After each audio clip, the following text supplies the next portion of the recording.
Всеки път в живота ми аз съм наранена. Защо все мен използват?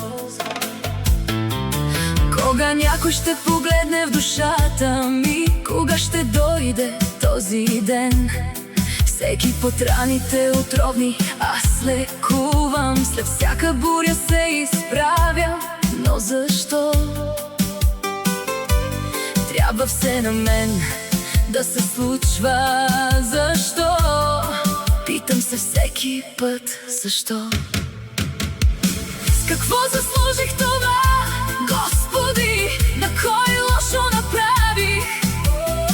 С какво нараних или обидих, а те раняваха моята душа? Кажи ми, Боже, защо имам тази тежка съдба? Удраят в гърба. Всеки път, когато обичах, стъпкваха сърцето ми. Всеки път, когато им се доверявах, с лъжи обличаха ме. Всичко, в което вярвах, сега е само спомен. Живота си дадох за хора, които взеха и разбиха сърцето ми нагло.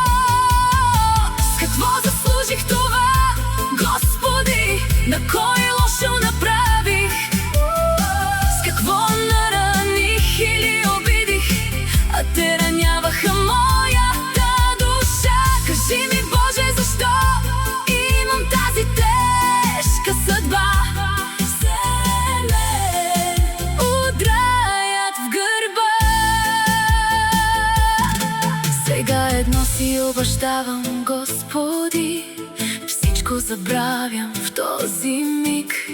Пътя си аз ще продължа и никога повече няма да вярвам на мъжката суета.